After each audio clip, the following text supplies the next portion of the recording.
Break ನಂತರ ಸುಹಾಸಿನಿ ಕಾರ್ಯಕ್ರಮಕ್ಕೆ ಮತ್ತೆ ಸ್ವಾಗತ. ಹೃದಯ ಕಾಯಿಲೆಗಳಿಗೆ ಸಂಬಂಧಪಟ್ಟಂಗೆ, ಹೃದ್ರೋಗಕ್ಕೆ ಸಂಬಂಧಪಟ್ಟಂತೆ ಕಷಾಯ ತುಂಬಾನೇ ಹೇಳ್ತಾ ಇದ್ರು, ಸೈಡ್ ಎಫೆಕ್ಟ್ ಇಲ್ಲ, ಏನಿಲ್ಲ, ನಿಮಗೆ ಶಸ್ತ್ರಚಿಕಿತ್ಸೆ ಬೇಡ ಅಂತ ಹೇಳ್ತಾ ಇದ್ರು.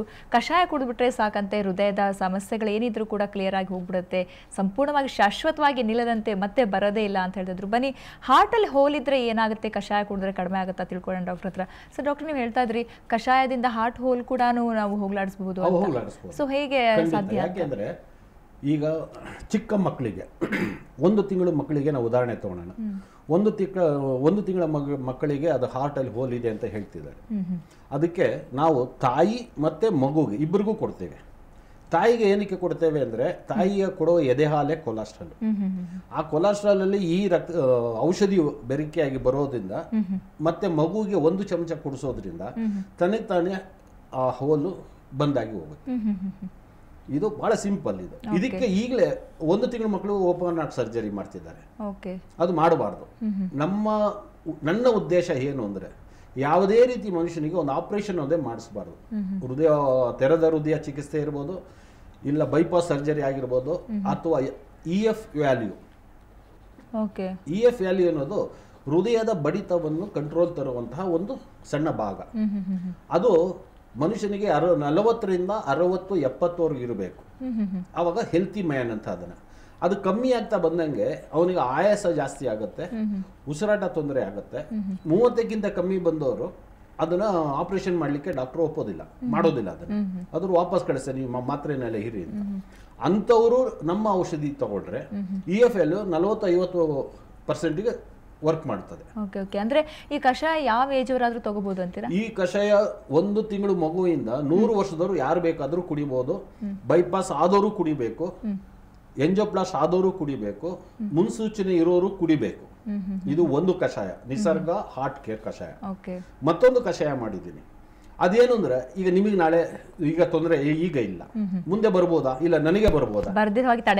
ಬರ್ದಿರೋಗೆ ತಡೆಗಟ್ಟಕ್ಕೆ. ಅದರಲ್ಲಿ ಆ ಒಂದು ಔಷಧಿನಲ್ಲಿ ಅಸ್ತಮಾ ಪರ್ಮನೆಂಟ್ ಆಗಿ ಕ್ಯೂರ್ ಆಗ್ತದೆ. ಆಮೇಲೆ ಡಸ್ಟ್ ಅಲರ್ಜಿ ಅದು ಸಹ ಪರ್ಮನೆಂಟ್ ಕ್ಯೂರ್ ಆಗುತ್ತೆ. ಕೊಲೆಸ್ಟ್ರಾಲ್ ಲೆವೆಲ್ ಪ್ರತಿಯೊಂದು ಎಷ್ಟೇ ಇದ್ರೂ ಸಹ ಅದು ಒಂದು ಹಿತಕ್ಕೆ ತರ್ತದೆ. BP ಸಂಪೂರ್ಣ ಗುಣ ಮಾಡ್ತದೆ. BP ಮಾತ್ರೆ ಸಹ ಬಿಡಬಹುದು. ಶುಗರ್ ಇದ್ದವರು ಆ ಶುಗರ್ ಮಾತ್ರೆ ತಗೋಬೇಕು, BP ಮಾತ್ರೆ ಬೇಕಿಲ್ಲ. ಎಷ್ಟು ಒಂದು 6 ತಿಂಗಳು ತಗೋಬೇಕು. 6 ತಿಂಗಳು ಈ 2 ಔಷಧಿನೂ 6 ತಿಂಗಳು ತಗೊಂಡ್ರೆ, ಸಮೃದ್ಧಿ ಬಗ್ಗೆ ಹೇಳ್ತಾ ಇದ್ದೀನಿ, 6 ತಿಂಗಳು ಸಮೃದ್ಧಿ ತಗೊಂಡ್ರೆ ನಿಮ್ಮ ಜೀವನದಲ್ಲಿ ಹಾರ್ಟ್ ಅಟ್ಯಾಕ್ ಆಗಲ್ಲ. ಸಮೃದ್ಧಿ ಅಂದ್ರೆ ಬರ್ದಿರೋ ಹಾಗೆ ತಡೆಗಟ್ಟುವಂಥದ್ದು. ಜೊತೆಯಲ್ಲೇ ಕೊಲೆಸ್ಟ್ರಾಲ್ ಲೆವೆಲ್ ಜಾಸ್ತಿ ಇದ್ರೆ ಕಮ್ಮಿ ಮಾಡುವಂಥದ್ದು, ಅಸ್ತಮ ಇದ್ದವರಿಗೆ ಒಳ್ಳೇದಾಗುತ್ತೆ. ಹಿನ್ನೆಲೆ ತಗೊಂತಿರ್ತಾರೆ, ಅದೆಲ್ಲ ಬಿಡಬಹುದು. Permanent cure. ಒಂದರಿಂದ ಸುಮಾರು ಹಲವಾರು ಅನುಕೂಲಗಳಿವೆ. ಅದು ಸಂಜೀವಿನಿ ಅಂತ ಜನರೇ ಹೇಳ್ತಿದ್ದಾರೆ. ನಾನು ಅದಕ್ಕೆ ಸಮೃದ್ಧಿ ಅಂತ ಹೆಸರು ನಾಮಕರಣ ಮಾಡಿದ್ದೀನಿ. ಸಮಾಜದಿಂದ ಬಂದಿರೋ ಅದು ಸಂಜೀವಿನಿ ಅದು ಅಂತ ಹೇಳ್ತೀರಾ. ಓಕೆ, ಈಗ ಕಾಲರ್ ರೆಡಿ ಇದ್ದಾರೆ ಅರಸೀಕೆರೆಯಿಂದ ಲೋಹಿತೇಶ್ವರ ಗೌಡ. ಹೇಳಿ ಸರ್, ಏನ್ ಸಮಸ್ಯೆ ಇದೆ ನಿಮ್ದು?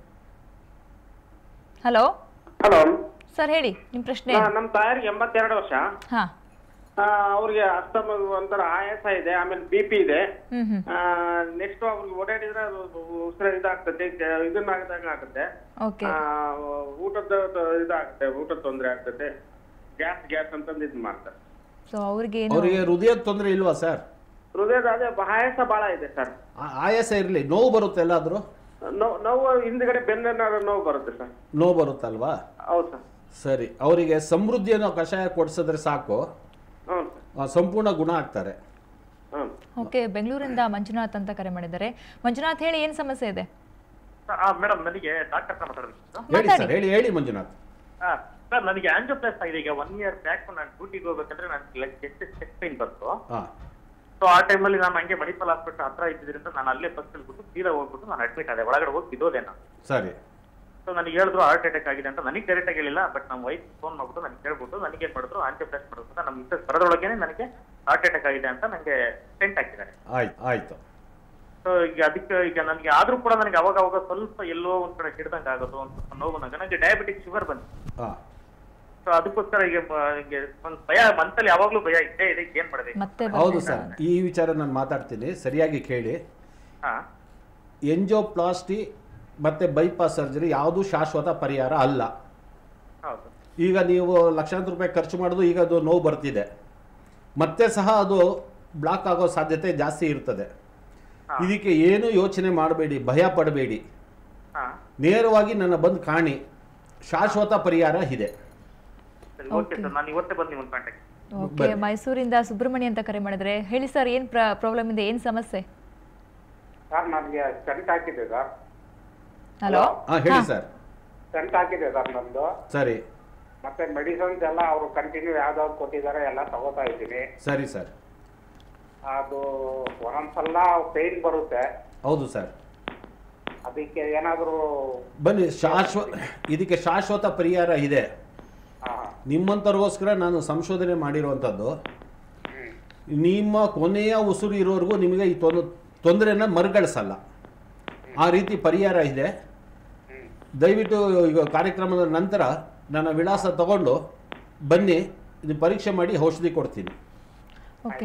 ಆಮೇಲೆ ಹೇಳ್ತಾ ಇದ್ದೆ, ಇದನ್ನ ವಯಸ್ಸಾದವರು ಮನೆಯಲ್ಲಿ 60-70 ವರ್ಷ ತಂದೆ ತಾಯಿ ಅಜ್ಜಂದಿರು ಇರ್ತಾರಲ್ಲ, ಅವ್ರಿಗೇನು ತೊಂದರೆ ಇರೋದಿಲ್ಲ.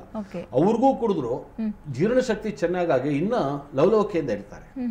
ಅದನ್ನ ಪ್ರತಿಯೊಬ್ರು ಕುಡಿದ್ರೆ, ಸಮೃದ್ಧಿ ಅನ್ನೋ ಕಷಾಯ, ನಿಸರ್ಗ ಸಮೃದ್ಧಿ ಅನ್ನೋ ಕಷಾಯ ಪ್ರತಿಯೊಬ್ರು ಕುಡಿದ್ರೆ ನಮ್ಮ ದೇಶದಲ್ಲಿ ಹೃದಯ ತೊಂದರೆಯಿಂದ ಜನ ಸಾಯಲ್ಲ. ಲಕ್ಷಾಂತರ ರೂಪಾಯಿ ಖರ್ಚು ಮಾಡೋ ಅವಶ್ಯಕತೆ ಇಲ್ಲ. 6 ತಿಂಗಳು ತಗೊಂಡ್ರೆ ಸಾಕು ಅಂತ ಒಂದು ಕೋರ್ಸ್. ಓಕೆ, ಹಾರ್ಟ್ ಕೇರ್ ಕಷಾಯ ದಿನ ಬೆಳಿಗ್ಗೆ 100 ml ಕುಡಿದು ಅರ್ಧ ಗಂಟೆ ವಾಕ್ ಮಾಡಿ ಬರಬೇಕು ಕಂಪಲ್ಸರಿ. ಓಕೆ ಓಕೆ, ದಿನಕ್ಕೆ ಒಂದೇ ಸಾರಿ. ನಾನು ಅದೇ ಕೇಳೋಣ ಅನ್ಕೊಂಡಿದ್ದೆ, ಕಷಾಯ ಜೊತೆಗೆ ವ್ಯಾಯಾಮ ಅನ್ನೋದಾದ್ರೆ ಅಥವಾ ಲೈಫ್ ಸ್ಟೈಲ್ ಏನು ಚೇಂಜ್ ಮಾಡ್ಬೇಕಂದ್ರೆ ವಾಕಿಂಗ್ ಮಾಡಬೇಕು. ವಾಕಿಂಗ್ ಜೊತೆನಲ್ಲಿ ಫ್ರೀ ಅಂಡ್ ಎಕ್ಸಸೈಸ್ ಮಾಡಿದ್ರೆ ಬಹಳ ಅನುಕೂಲ ಆಗ್ತದೆ. ಆಮೇಲೆ ಜೊತೆನಲ್ಲಿ ಪ್ರಾಣಾಯಾಮ, ಯೋಗ ಮಾಡೋದ್ರಿಂದ ಇನ್ನೂ ಅನುಕೂಲ ಜಾಸ್ತಿ ಆಗ್ತದೆ. ಕೊಲೆಸ್ಟ್ರಾಲ್ ಫುಡ್ ಅಂದ್ರೆ ನಾನ್ ವೆಜ್ ಆ ಥರ ಎಲ್ಲ ತಿನ್ಬಹುದಾ ಅಂತ? ನಾನ್ ವೆಜ್ ತಿನ್ಬೋದು, ನಾನ್ ವೆಜ್ ಗ್ರೇವಿ ತಿನ್ಬಾರ್ದು. 40 ವರ್ಷ ಮೇಲ್ಪಟ್ಟವರು ನಾನ್ ವೆಜ್ ಗ್ರೇವಿ, ಯಾಕಂದ್ರೆ ಗ್ರೇವಿನಲ್ಲಿ 100% ಕೊಲೆಸ್ಟ್ರಾಲ್ ಇರ್ತದೆ. ಮಟನ್ ಪೀಸು ಅಥವಾ ಚಿಕನ್ ಪೀಸಲ್ಲಿ ಅಷ್ಟು ಕೊಲೆಸ್ಟ್ರಾಲ್ ಇರೋದಿಲ್ಲ. ಹಾಗಾಗಿ ಮಟನ್ ಪೀಸು, ಚಿಕನ್ ಪೀಸ್ ತಿನ್ಬಹುದು. ಅಲ್ಲ, ಬರ್ದಿರೋ ಹಾಗೆ ಸಮೃದ್ಧಿ ತಗೊಳ್ತಿರುವಾಗ ಏನ್ ತಿಂದ್ರು ಏನ್ ಪ್ರಾಬ್ಲಮ್ ಇರಲಿಲ್ಲ? ಏನಿಲ್ಲ, ಸಮೃದ್ಧಿನಲ್ಲಿ ಯಾವುದು ನಿಯಮಾವಳಿ ಇಲ್ಲ. ಅಲ್ಲ, ಅಂದ್ರೆ ಸಮೃದ್ಧಿ ತಗೊಳ್ತಿದೀವಿ ಅಂತ ಧೈರ್ಯಕ್ಕೆ ಯಾವ್ದು ಫುಡ್ ಆದ್ರೂ ತಗೋಬಹುದು. ನೀವೇನು ರೋಟೀನ್ ಫುಡ್ ತಿಂತಾ ಇದೀರಾ ಅದನ್ನೇ ತಗೋಬಹುದು. ಸಮೃದ್ಧಿನಲ್ಲಿ ಯಾವ್ದು, ಹಾರ್ಟ್ ಕೇರ್ ಅಲ್ಲಿ ನಾವು ಅದನ್ನ ಸ್ವಲ್ಪ ನಿಯಮ ಮಾಡ್ತೀವಿ. ಸಮೃದ್ಧಿನಲ್ಲಿ ಏನಿಲ್ಲ, ಏನ್ ಪತ್ತೆ ಆ ಥರ ಏನೂ ಇಲ್ಲ, ಪಥ್ಯನೇ ಇಲ್ಲ ನಮ್ಮಲ್ಲಿ. ಯಾಕೆಂದ್ರೆ ನೀವು ದಿನ ತಿನ್ನೋದ್ರಲ್ಲಿ ಪಥ್ಯ ಮಾಡಿದ್ರೆ ಔಷಧಿ ಹಾಕ್ಬೇಕು. ಪಥ್ಯದಲ್ಲಿ ಅರ್ಧ ಕಾಯಿಲೆ ವಾಸಿ ಆಗುತ್ತೆ. Okay, thank you so much sir. ಹೃದ್ರೋಗಕ್ಕೆ ಸಂಬಂಧಪಟ್ಟಂಗೆ ನಿಮ್ಮ ಕಷಾಯ ವಿಶೇಷವಾದ ಔಷಧಿ ಹೇಗೆ ವರ್ಕ್ ಮಾಡುತ್ತೆ ಅದರ ವಿಶೇಷತೆ ತಿಳಿಸ್ಕೊಟ್ರಿ. Thank you so much. ನಮಸ್ಕಾರ. ಸೊ ವೀಕ್ಷಕರೇ, ನೋಡಿದ್ರಲ್ಲ, ಇತ್ತೀಚೆಗೆ ಹೃದಯ ಕಾಯಿಲೆನ ಹೇಳಿದ್ರೆ ಚಿಕ್ಕ ಮಕ್ಕಳಲ್ಲೂ ಸಹ ಕಾಣಿಸ್ಕೊಳ್ಳುವಂಥ ಸಂದರ್ಭ ಬಂದಿದೆ. ಇತ್ತೀಚಿನ ಅದೇ ಹೇಳಿದ್ನಲ್ಲ, ಜೀವನ ಕ್ರಮ ಇರ್ಬೋದು ಅಥವಾ ಇವಾಗಿನ ಒಂದು ಹವಾಮಾನ ಇರ್ಬೋದು. ಸೊ ಅನೇಕ ಕಾರಣಗಳು ಇರುತ್ತೆ, ಒತ್ತಡ ಹಾಗೆ. ಸೊ ಬಟ್ ಹೃದಯ ಕಾಯಿಲೆಗಳಿಗೆ ಏನೇ ಇರ್ಬೋದು, ಹಾರ್ಟ್ ಹೋಲ್ ಇರ್ಬೋದು ಅಥವಾ ಹಾರ್ಟ್ ಅಟ್ಯಾಕ್ ಆಗ್ದಿರೋ ಹಾಗೆ ಔಷಧಿ ಕಷಾಯ ಇದೆ ಅಂತ ನಿಸರ್ಗ ಆಯುರ್ವೇದಿಕ್ಕಿಂದ ಬಂದಿರುವಂಥ ಡಾಕ್ಟರ್ ಅಶೋಕ್ ಕುಮಾರ್ ಹೇಳ್ತಾ ಇದ್ರು. ಸೊ ನಿಮ್ಮಲ್ಲೂ ಕೂಡ ಇಂತಹ ಏನಾದ್ರು ಸಮಸ್ಯೆಗಳಿದ್ರೆ ನೀವು ಕೂಡ ಕಾಂಟ್ಯಾಕ್ಟ್ ಮಾಡಿ, ನಿಮ್ಮ ಡೌಟ್ಸ್ಗಳಿದ್ರೆ ಡಾಕ್ಟರ್ ಹತ್ರ ಕೇಳಿ ತಿಳ್ಕೊಬಹುದು. ಇದು ಇವತ್ತಿನ ಸುವಾಸನೆ ವಿಶೇಷ. ಕ್ಷಣ ಸುದ್ದಿಗಾಗಿ ನೋಡ್ತಾ ಇರಿ ಸುವರ್ಣ ಸುದ್ದಿವಾಹಿನಿ.